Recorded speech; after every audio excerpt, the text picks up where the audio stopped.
Two American fighter jets streaked across the Strait of Hormuz at dawn on Monday, May 25th, locked targeting systems onto a pair of Iranian Revolutionary Guard boats actively laying naval mines in one of the world's most critical shipping corridors, and fired. Minutes later, a surface-to-air missile battery near Bandar Abbas that had been tracking American aircraft was destroyed in a follow-on strike. By Tuesday morning, Iran's foreign ministry accused Washington of violating the ceasefire that had held since early April. The Islamic Revolutionary Guard Corps warned that retaliation was legitimate and certain. In Doha, an Iranian negotiating team led by Foreign Affairs spokesman Esmail Bagay sat across from Qatari mediators attempting to finalize a deal that Secretary of State Marco Rubio claimed was just days away, down to disagreements over a word, a sentence. 800 miles to the west, Israeli ground forces crossed beyond the so-called Yellow Line in southern Lebanon for the first time since the April ceasefire took effect. The Israel Defense Forces struck more than 100 Hezbollah positions overnight across the Bekaa Valley in southern villages. 31 people were killed in a single day, the deadliest since April. Prime Minister Benjamin Netanyahu, testifying in his corruption trial in Jerusalem, left the courtroom early due to what his office called diplomatic obligations. Hours later, he authorized the military to deepen operations in Lebanon and ordered strikes intensified. By Tuesday evening, President Donald Trump was preparing to convene his full cabinet at Camp David on Wednesday, a rare off-site meeting scheduled at what officials described as a high-stakes moment for American strategy in the Middle East. These were not isolated incidents. They were the simultaneous resumption of military pressure on two active fronts, one in the Persian Gulf, the other in Lebanon, both unfolding while American diplomats worked to close a fragile deal with Tehran. What made May 25th and 26th significant was not simply that the United States struck Iranian military assets or that Israel expanded ground operations beyond agreed lines. It was that both actions occurred in the narrow space between a ceasefire that remained technically in effect and a diplomatic process that had not yet collapsed. The question facing American decision-makers was no longer whether the ceasefire would hold. It was whether the deal could survive the battlefield. The ceasefire between the United States and Iran had been in place for 6 weeks. Brokered by Pakistan and announced on April 8th, it followed the most intense phase of Operation Epic Fury. The American military campaign launched on February 28th, alongside Israeli strikes that killed Iran's supreme leader Ali Khamenei and targeted nuclear facilities, military command centers, and Revolutionary Guard infrastructure across the country. By early April, more than 3,400 Iranians had been killed, according to Iran's Ministry of Health. The human rights organization Henga estimated over 5,300 members of Iranian military forces dead. At least 50 senior Iranian officials and commanders had been eliminated in what amounted to the largest decapitation campaign in modern warfare. The ceasefire did not end hostilities. It paused the main bombing campaign. American naval forces maintained a blockade of Iranian ports. U.S. Central Command reported that by late May, American forces had redirected 100 commercial vessels away from Iranian waters, disabled 4 ships accused of violating blockade measures, and permitted only 26 humanitarian aid vessels to proceed. CENTCOM. Commander Admiral Brad Cooper described the mission as allowing zero trade into and out of Iranian ports, designed to squeeze Iran economically while negotiations proceeded. Iran, for its part, had declared the Strait of Hormuz closed on March 4th.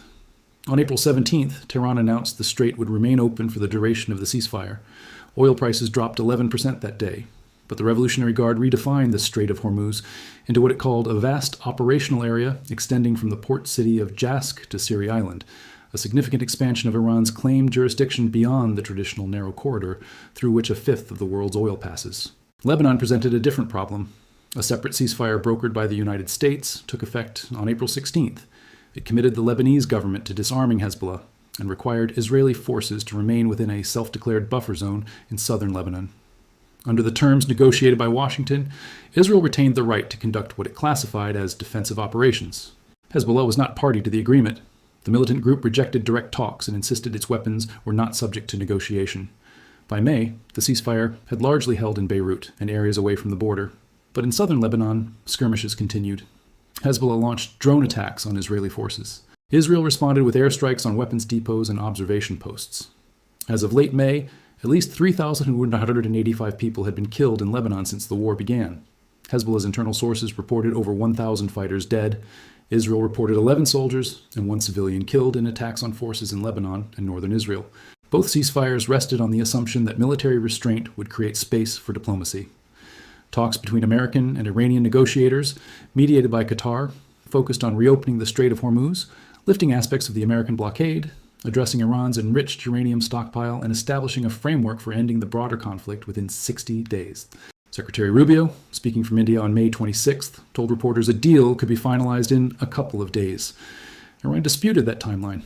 Iranian negotiators in Doha described the talks as generally positive, but cautioned that no agreement was imminent. One of the principal sticking points remained Iran's uranium stockpile. The American position called for the material to either be transferred immediately or destroyed inside Iran under joint coordination with the International Atomic Energy Agency. Tehran had not agreed. The political stakes were clear. Trump faced midterm elections in 6 months. There was growing pressure on the White House to demonstrate results, either a diplomatic resolution or a definitive military outcome. For Israel, the Lebanon front remained unresolved. Hezbollah retained significant military capability despite Israeli strikes. Netanyahu faced domestic criticism that the ceasefire had allowed Hezbollah to regroup without achieving disarmament. For Iran, the economic cost of the blockade was mounting. The Revolutionary Guard retained operational capability, but the country's economy was under severe strain. The question was whether any party had sufficient incentive to de-escalate, or whether the logic of military pressure would override diplomatic caution. On the morning of May 25th, American intelligence detected 2 Iranian Revolutionary Guard boats operating in the Strait of Hormuz. According to a senior U.S. official, the vessels were actively laying naval mines, explosive devices designed to damage or sink ships passing through the waterway. The official described the activity as posing a direct risk to regional security and commercial navigation. Separately, a surface-to-air missile battery near the Iranian port of Bandar Abbas locked onto American aircraft conducting operations over southern Iran and nearby waters. U.S. officials said the system had tracked and targeted U.S. planes, though no aircraft were hit. The decision to strike was made quickly. U.S. Central Command authorized what it termed self-defense strikes. Navy Captain Tim Hawkins, a CENTCOM spokesperson, issued a statement. U.S. forces conducted self-defense strikes in southern Iran today to protect our troops from threats posed by Iranian forces. The operation targeted the 2 IRGC boats and destroyed the SAM site. Explosions were reported across multiple locations near the strait on Monday. Iranian media confirmed blasts in Bandar Abbas. Additional explosions were heard near Sirik and Jask along the southern coast. 2 U.S. officials later told NBC News that the strikes were in direct response to what they described as 24 hours of missile, drone, and small boat launches carried out by Iran's Islamic Revolutionary Guard Corps near the Strait of Hormuz.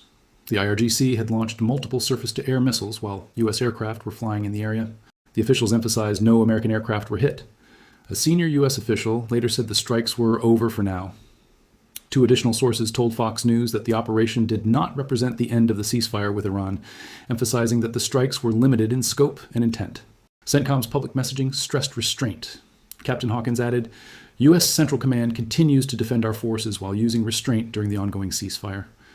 The statement reflected a deliberate framing. These were not offensive operations designed to expand the conflict, but defensive actions taken in response to immediate threats.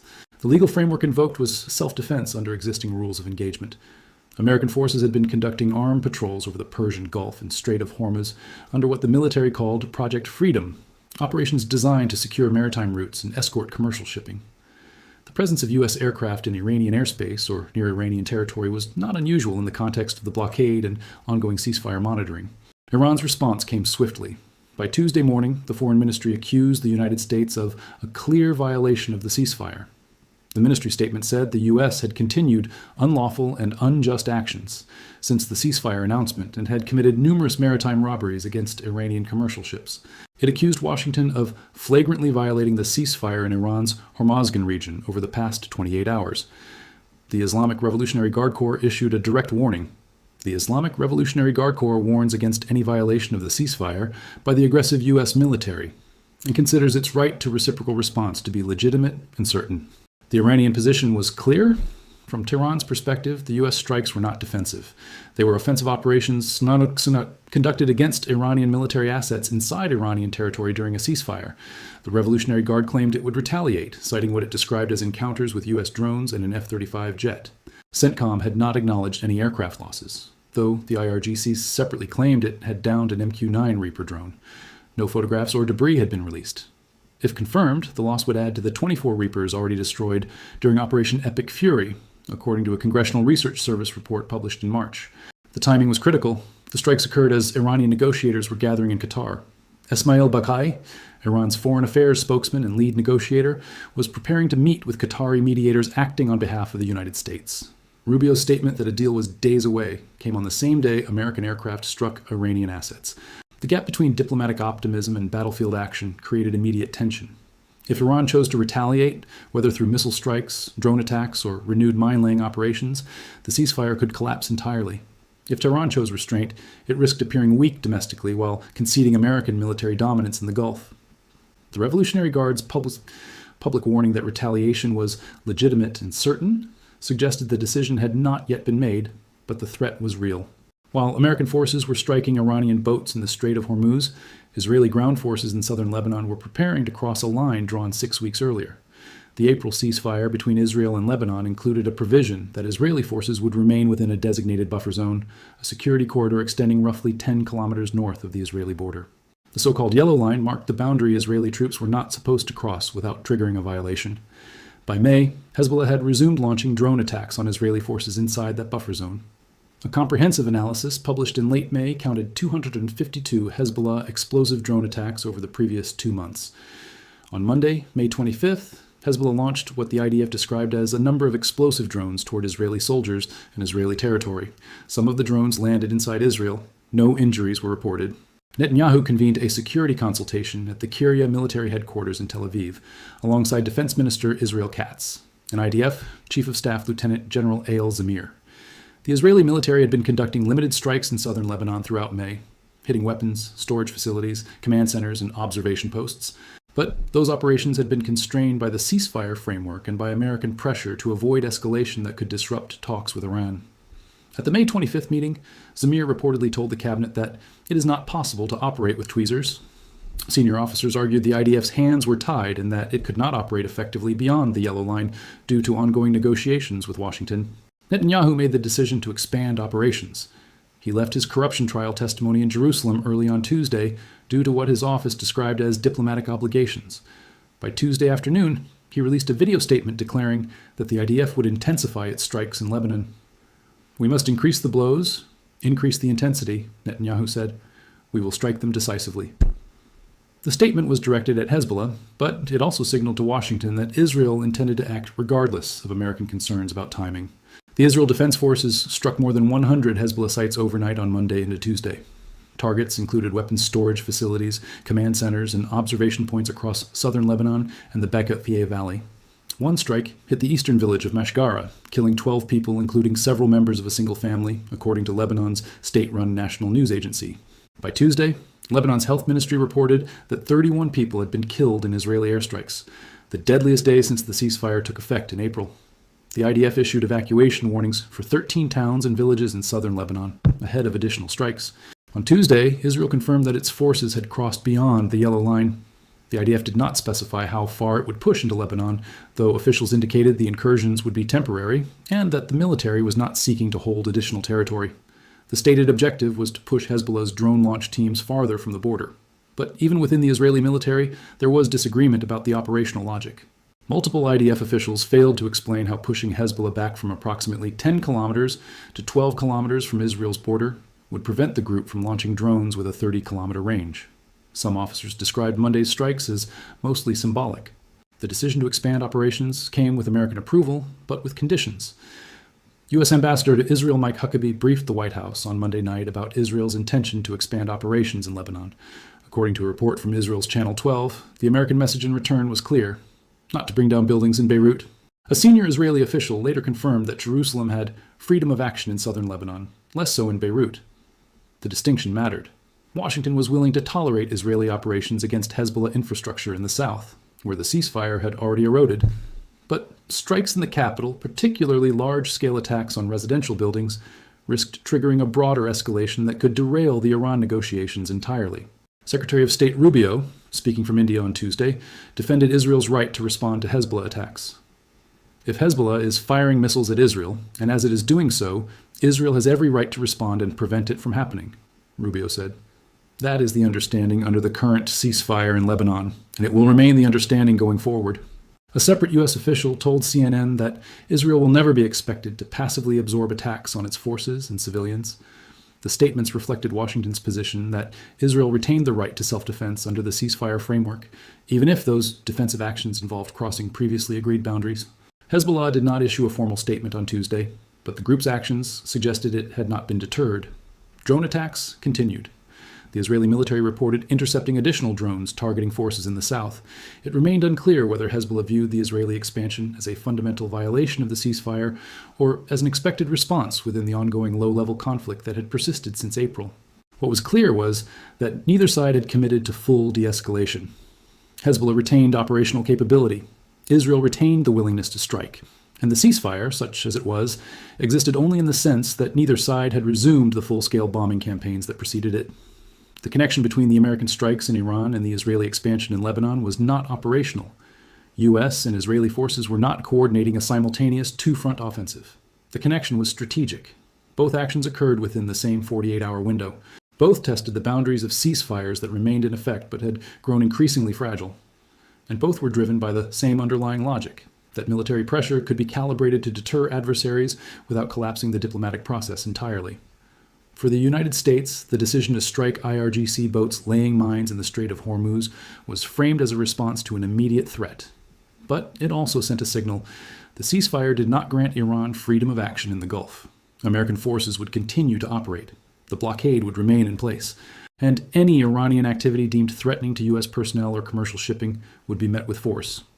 The fact that the strikes occurred as Iranian negotiators prepared to meet in Doha suggested Washington believed it could manage the escalation, that limited defensive strikes would not derail talks, and that Tehran would calculate that retaliation would cost more than restraint. For Israel, the decision to cross the yellow line in Lebanon was driven by different pressures. Netanyahu faced domestic criticism that the April ceasefire had failed to achieve its stated objective of disarming Hezbollah. Drone attacks on Israeli forces continued. Casualties were mounting. The IDF chief of staff was demanding greater freedom to operate. And Israeli officials were increasingly skeptical that American-led diplomacy with Iran would produce an outcome that addressed Hezbollah's presence in southern Lebanon. The decision to expand operations was a test of American tolerance. If Washington accepted Israeli strikes in the south while prohibiting operations in Beirut, Netanyahu had gained tactical flexibility without triggering a diplomatic break. If Washington pushed back harder, the Israeli position was that self-defense justified the escalation. The risk in both cases was the same. Neither the United States nor Israel controlled how their adversaries would respond. Iran's Revolutionary Guard had publicly warned that retaliation was coming, whether that meant renewed missile launches, additional mine-laying operations, drone strikes on U.S. bases in the region, or attacks on commercial shipping remained unclear. Hezbollah had demonstrated it could sustain drone campaigns against Israeli forces despite repeated airstrikes on its infrastructure. If either Iran or Hezbollah chose to escalate significantly, launching massed drone swarms, striking civilian targets, or conducting large-scale rocket barrages, the ceasefires would collapse. The diplomatic process in Doha would stall or end, and the United States and Israel would face the decision of whether to resume full offensive operations or accept that military pressure had reached its limit. What made the May 25th and 26th strikes particularly significant was not their scale. The U.S. operation was limited, 2 boats and a missile site.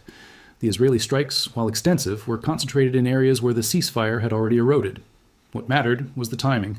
Both actions occurred at the moment when diplomatic momentum was supposedly building. Rubio had said a deal was days away. Iranian and American negotiators were actively engaged, and yet military operations continued. The message embedded in that contradiction was clear. Neither Washington nor Jerusalem believed diplomacy alone would resolve the conflict. Pressure, economic, military, and strategic, would continue until an agreement was signed.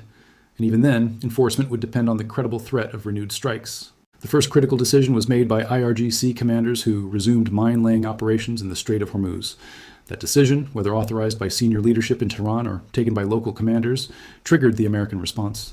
The second was the decision by CENTCOM to strike immediately rather than issue warnings or pursue diplomatic channels to de-escalate.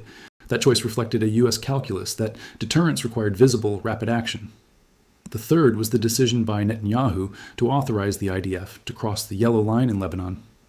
That decision was driven by domestic political pressure, military advice that limited strikes were ineffective, and a belief that Washington would tolerate the escalation. The fourth was the decision by Hezbollah to continue drone attacks, despite knowing they would provoke Israeli retaliation. That choice reflected the group's assessment that it could sustain losses without compromising its long-term position. But the most consequential decision may have been the one not yet made. By Tuesday evening, Iran had accused the United States of violating the ceasefire and threatened retaliation. The Revolutionary Guard had issued a public warning, but no retaliation had occurred. Iranian negotiators remained in Doha. Talks were continuing. The question was whether Tehran would prioritize the diplomatic process or respond militarily to what it described as American aggression. That decision would determine whether the ceasefire survived the week. A similar calculation faced Hezbollah. The group had sustained significant losses in the Israeli strikes overnight. 31 people were dead. Weapons depots and command centers had been destroyed. Israeli forces were operating beyond the agreed line. Hezbollah could launch a major rocket barrage into northern Israel, triggering a full Israeli ground invasion and the collapse of the ceasefire. Or it could continue limited drone attacks, accepting tactical losses while preserving strategic capability for a future escalation. The choice would shape whether Lebanon remained a contained theater or became the spark for a wider regional war. For the United States, the turning point was the Camp David meeting scheduled for Wednesday. Trump was convening his full cabinet at a moment when both Iran and Lebanon fronts were active. The rare off-site meeting suggested the administration was preparing to make major decisions, either to push harder for a diplomatic resolution with Iran, to authorize expanded military operations, or to fundamentally reassess American strategy in the Middle East. What made the meeting significant was its timing. It came after American forces had struck Iran, after Israel had expanded operations in Lebanon, and after Iran had threatened retaliation. The decisions made at Camp David would determine whether Washington doubled down on military pressure, pulled back to preserve the diplomatic track, or attempted to manage both simultaneously. The hidden factor shaping all of these decisions was the timeline. Rubio had said a deal could be finalized in days. Negotiations were down to disputes over language, but the closer the talks came to a potential agreement, the greater the incentive for each side to demonstrate strength. Iran wanted to show it had not been forced into submission. The United States wanted to show the blockade and strikes had produced leverage. Israel wanted to show it retained freedom of action regardless of American diplomacy. And Hezbollah wanted to show it had not been disarmed or deterred. The result was a compression of military activity into the narrow window when diplomacy was supposedly advancing. Each side was attempting to shape the final terms of any agreement by demonstrating what it could do if the agreement failed. The problem with that logic was simple. At some point, the escalation designed to strengthen a negotiating position could destroy the negotiation itself.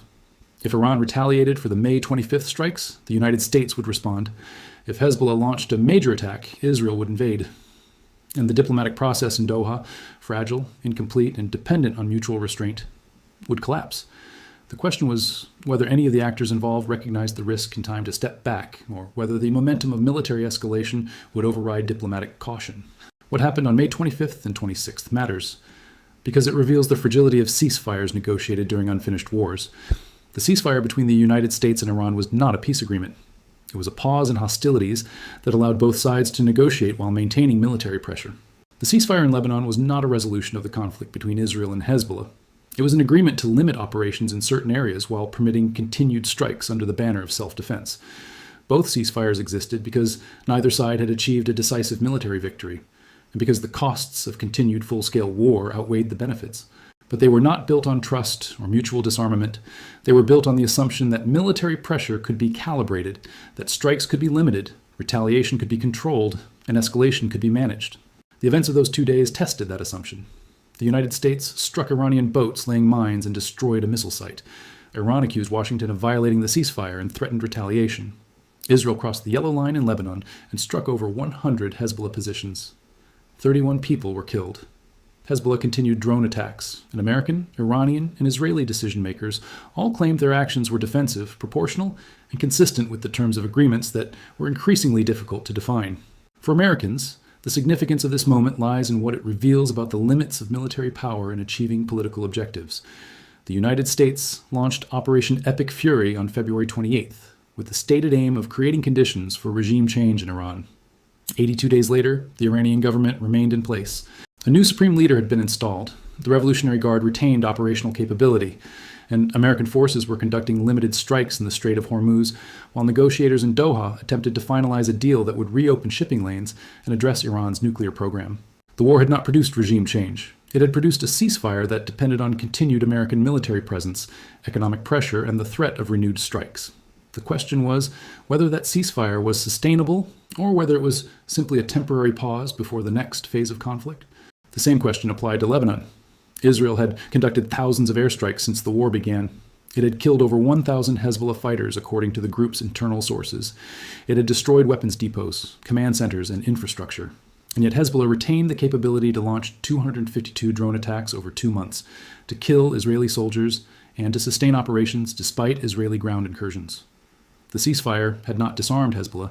It had reduced the intensity of fighting while preserving the group's strategic position. Netanyahu's decision to expand operations beyond the Yellow Line was an acknowledgement that the ceasefire had not achieved its objectives and that military pressure would continue indefinitely. What this means for American foreign policy is that the United States is managing two active conflicts, one with Iran, one between its ally Israel and an Iranian-backed militia, without a clear path to resolution. The diplomatic process in Doha offers the possibility of an agreement that could end the Iran conflict, reopen the Strait of Hormuz, and address nuclear concerns. But that process is fragile, dependent on mutual restraint that is eroding, and vulnerable to disruption by military actions on either side. The Lebanon ceasefire offers the possibility of reduced violence and eventual Hezbollah disarmament. But that outcome depends on Lebanese government capacity that does not exist, Hezbollah willingness that is not materialized, and Israeli acceptance of a timeline that Netanyahu has rejected. The deeper issue is the assumption embedded in both ceasefires, that military pressure can be sustained indefinitely without triggering full escalation, and that adversaries will accept terms negotiated under duress without seeking opportunities to retaliate. That assumption worked for 6 weeks. It allowed diplomats to meet in Doha. It allowed shipping to resume in the Strait of Hormuz. It allowed civilian casualties in Lebanon to decline, but it did not resolve the underlying conflicts. It postponed them. And the events of May 25th and 26th suggest that postponement may be ending. By Wednesday morning, the situation remained unresolved. Iran had threatened retaliation, but had not acted. Hezbollah had sustained losses, but continued drone operations. Israeli forces remained beyond the Yellow Line in Lebanon. American negotiators were preparing for additional talks in Doha, and President Trump was gathering his cabinet at Camp David to assess American strategy at a moment when both fronts were active and both ceasefires were under strain. The next 48 hours would be critical. If Iran chose not to retaliate for the May 25th strikes, it would signal Tehran's priority was preserving the diplomatic process. If Iran launched missiles, drones, or additional mine-laying operations, the ceasefire would collapse and American forces would strike again. If Hezbollah launched a major attack, Israel would invade southern Lebanon, and the April ceasefire would end. If neither Iran nor Hezbollah escalated, the fragile status quo would hold, at least temporarily. The ceasefires negotiated in April were never designed to end the conflicts. They were designed to manage them. The United States and Israel retain the military capability to strike Iranian and Hezbollah targets at will. Iran and Hezbollah retain the capability to launch drones, missiles, and asymmetric attacks. Neither side has disarmed. Neither side has conceded, and neither side has achieved its strategic objectives. The question is not whether the ceasefires will hold indefinitely. The question is whether they will hold long enough for diplomacy to produce an alternative to renewed war. The events of May 25th and 26th do not answer that question. They reveal the tension embedded in the attempt. Two theaters of conflict, two fragile ceasefires, two sets of adversaries testing boundaries, and one diplomatic process trying to hold together under the weight of military pressure that never stopped. The outcome will depend on decisions not yet made by leaders in Tehran, Jerusalem, Beirut, and Washington about whether restraint serves their interests better than retaliation, and whether the risk of collapse is worth the potential gain of escalation. For now, the answer remains uncertain, and that uncertainty is the most dangerous element of all.